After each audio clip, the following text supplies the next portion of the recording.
News 18 ಡಿಜಿಟಲ್ಗೆ ಸ್ವಾಗತ. ನಾನು ಚೈತ್ರ ಹರೀಶ್. ಭಾರತದಲ್ಲಿ ವಾಟ್ಸ್ಆಪ್ ಕೇವಲ ಅಪ್ಲಿಕೇಶನ್ ಮಾತ್ರ ಅಲ್ಲ, ಇದು ಕೋಟ್ಯಾಂತರ ಜನರ ದೈನಂದಿನ ಬದುಕಿನ ಅವಿಭಾಜ್ಯ ಅಂಗ. ಹಳ್ಳಿಗಳಿಂದ ದಿಲ್ಲಿವರೆಗೂ ಕೂಡ 40 ಕೋಟಿಗೂ ಹೆಚ್ಚು ಬಳಕೆದಾರರಿರುವಂತಹ ವಾಟ್ಸ್ಆಪ್ ದೇಶದ ಅತಿದೊಡ್ಡ ವರ್ಚುವಲ್ ಪಂಚಾಯಿತಿಯಾಗಿದೆ. ಭಾರತಕ್ಕೆ ವಾಟ್ಸ್ಆಪ್ ಯಾಕೆ ಮುಖ್ಯ? ಭಾರತದಲ್ಲಿ ವಾಟ್ಸ್ಆಪ್ನ ಯಶಸ್ಸಿಗೆ ಕಾರಣ ಏನು? ಯಾಕೆ ಈ ಪ್ಲಾಟ್ಫಾರ್ಮ್ ಇತರೆ ಎಲ್ಲಾ ದೇಶಗಳಿಗಿಂತ ಹೆಚ್ಚು ಪ್ರಬಲವಾಗಿದೆ? ಇದಕ್ಕೆ ಪ್ರಮುಖ ಕಾರಣಗಳು ಏನು? ಈ ಕುರಿತು ಸಂಪೂರ್ಣ ಮಾಹಿತಿಯನ್ನ ಇವತ್ತಿನ ಡಿಜಿಟಲ್ ಕಂಟೆಂಟ್ ನಲ್ಲಿ ನೋಡ್ತಾ ಹೋಗೋಣ. ನೀವಿನ್ನು ನ್ಯೂಸ್ 18 ಸಬ್ಸ್ಕ್ರೈಬ್ ಮಾಡಿಲ್ಲ ಅಂದ್ರೆ ಲೈಕ್ ಮಾಡಿ, ಶೇರ್ ಮಾಡಿ, ಸಬ್ಸ್ಕ್ರೈಬ್ ಮಾಡಿ. ವೈಯಕ್ತಿಕ ಮೆಸೇಜ್ನಿಂದ ಹಿಡಿದು ಸರ್ಕಾರಿ ಯೋಜನೆಗಳ ಪ್ರಚಾರ, ಸ್ಥಳೀಯ ವ್ಯಾಪಾರದಿಂದ ಮಾರಾಟದವರೆಗೆ ಪ್ರತಿಯೊಂದು ವಿಚಾರವೂ ಕೂಡ ವಾಟ್ಸ್ಆಪ್ ಮೂಲಕವೇ ನಡೀತಾ ಇದೆ. ಸಮಸ್ಯೆ ಎಲ್ಲಿಯೇ ಇರಲಿ, ಸುದ್ದಿ ಕ್ಷಣಾರ್ಧದಲ್ಲಿ ವಾಟ್ಸ್ಆಪ್ ಗುಂಪುಗಳ ಮೂಲಕ ಹರಿದಾಡುತ್ತೆ. ಇದೇ ಕಾರಣಕ್ಕೆ ಇದು ಸಾಮಾಜಿಕ ಅಭಿಪ್ರಾಯ ರೂಪಿಸುವಂತಹ ಪ್ರಬಲ ಸಾಧನವಾಗಿದೆ. ಕುಟುಂಬ, ಸ್ನೇಹಿತರು, ಕಚೇರಿ, ರಾಜಕೀಯ, ಮಾರುಕಟ್ಟೆ, ಭಾರತದ ಸಮಸ್ತ ವ್ಯವಹಾರವೂ ಕೂಡ ಈಗ ವಾಟ್ಸ್ಆಪ್ನ ಬೆರಳ ತುದಿಯಲ್ಲಿದೆ. ಮಾಹಿತಿ ಕ್ರಾಂತಿಯ ಈ ಯುಗದಲ್ಲಿ ವಾಟ್ಸ್ಆಪ್ ಭಾರತದ ಸಂವಹನ ವ್ಯವಸ್ಥೆಯ ಕೇಂದ್ರ ನರಮಂಡಲವಾಗಿ ಮಾರ್ಪಟ್ಟಿರೋದು ಸುಳ್ಳಲ್ಲ. ಭಾರತಕ್ಕೆ ವಾಟ್ಸ್ಆಪ್ ಒಂದು ಅನಿವಾರ್ಯ ಸಾಧನ ಅಂತ ನಾವು ನಂಬಿದ್ದೇವೆ. ಆದರೆ ಈ ಅನಿವಾರ್ಯತೆ ಇಡೀ ಜಗತ್ತಿನ ಕಲ್ಪನೆಗೂ ಕೂಡ ಮೀರಿದ್ದಾಗಿದೆ. ಶಾಕಿಂಗ್ ಅಂಕಿಅಂಶ ಏನು ಗೊತ್ತಾ? ಭಾರತದಲ್ಲಿರುವಷ್ಟು ವಾಟ್ಸ್ಆಪ್ ಬಳಕೆದಾರರು ಅದರ ನಂತರ ಇರುವಂತಹ 6 ದೇಶಗಳ ಒಟ್ಟು ಬಳಕೆದಾರರನ್ನ ಸೇರಿಸಿದ್ರು ಕೂಡ ಭಾರತಕ್ಕೆ ಸಮಾನ ಆಗೋದಿಲ್ಲ. ಅಷ್ಟರ ಮಟ್ಟಿಗೆ ಭಾರತದಲ್ಲಿ ವಾಟ್ಸ್ಆಪ್ ಬಳಕೆದಾರರಿದ್ದಾರೆ. Bharat, Brazil, Indonesia, Russia, Mexico, US ಮತ್ತು ಜರ್ಮನಿ. ಭಾರತವನ್ನ ಬಿಟ್ಟು ಈ ಉಳಿದಂತಹ ದೇಶಗಳೇನಿದೆ 6 ದೇಶಗಳು, ಈ ಎಲ್ಲಾ ಬಳಕೆದಾರರು ಈ 7 ದೇಶಗಳ ಪಟ್ಟಿಯಲ್ಲಿ ನಮ್ಮ ದೇಶ ಅಗ್ರಸ್ಥಾನದಲ್ಲಿದೆ. 2022ರ ಅಂಕಿಅಂಶಗಳ ಪ್ರಕಾರ ಭಾರತದ ವಾಟ್ಸ್ಆಪ್ ಬಳಕೆದಾರರ ಸಂಖ್ಯೆ 800 ಮಿಲಿಯನ್, ಅಂದ್ರೆ 80 ಕೋಟಿಗೂ ಹೆಚ್ಚು. ಇದು ಕೇವಲ ಒಂದು ಅಪ್ಲಿಕೇಶನ್ ಬಳಕೆಯಲ್ಲ, ಇದು ಇಡೀ ದೇಶದ ಸಂವಹನ ವ್ಯವಸ್ಥೆಯನ್ನ ವ್ಯಾಖ್ಯಾನಿಸ್ತಾ ಇದೆ.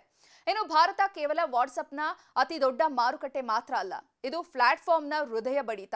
ಈ ತಂತ್ರಜ್ಞಾನ ಭಾರತೀಯರ ಕೈ ಸೇರಿರುವ ವೇಗ ಮತ್ಯಾವುದೇ ದೇಶದಲ್ಲಿ ಇಷ್ಟು ವೇಗವಾಗಿ ಜನರ ಕೈ ಸೇರಿಲ್ಲ. ಈಗ ಒಮ್ಮೆ 2ನೇ ಮತ್ತು 3ನೇ ಸ್ಥಾನದಲ್ಲಿರುವಂತಹ ದೇಶಗಳ ಅಂಕಿಅಂಶಗಳನ್ನ ನೋಡೋದಾದ್ರೆ 2ನೇ ಸ್ಥಾನದಲ್ಲಿರೋದು ಬ್ರೆಜಿಲ್ನಲ್ಲಿ. ಭಾರತವನ್ನ ನಂತರ ಬ್ರೆಜಿಲ್ನಲ್ಲಿ ಅತಿ ಹೆಚ್ಚು ವಾಟ್ಸ್ಆಪ್ ಬಳಕೆದಾರರಿದ್ದಾರೆ. ಹಾಗೂ 3ನೇ ಸ್ಥಾನದಲ್ಲಿರುವಂಥದ್ದು ಇಂಡೋನೇಷಿಯಾ. ಈ ಎರಡೂ ಸೇರಿದ್ರೂ ಕೂಡ ಭಾರತದ ಸಮೀಪಕ್ಕೂ ಕೂಡ ಬರೋದಿಲ್ಲ ಬಳಕೆದಾರರು.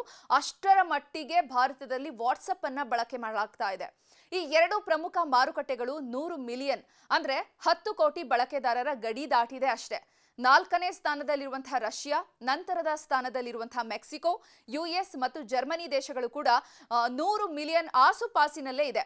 ಆದ್ರೆ ಭಾರತದ 80 ಕೋಟಿ ಬಳಕೆದಾರರ ಎದುರು ಇವುಗಳ ಸಂಖ್ಯೆ ಮೈಲಿಗಳಷ್ಟು ದೂರ ಇದೆ. ಭಾರತದಲ್ಲಿ ವಾಟ್ಸ್ಆಪ್ನ ಯಶಸ್ಸಿಗೆ ಕಾರಣ ಏನು?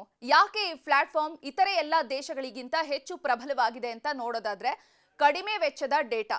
ಜಿಯೋ ಕ್ರಾಂತಿಯ ನಂತರ ಡೇಟಾ ದರ ಅಗ್ಗವಾಗಿ ಎಲ್ಲರಿಗೂ ಕೂಡ ಸುಲಭವಾಗಿ ಇಂಟರ್ನೆಟ್ ಲಭ್ಯ ಆಗೋ ರೀತಿ ಆಗಿರೋದು ಕೂಡ ಇದಕ್ಕೆ ಕಾರಣ.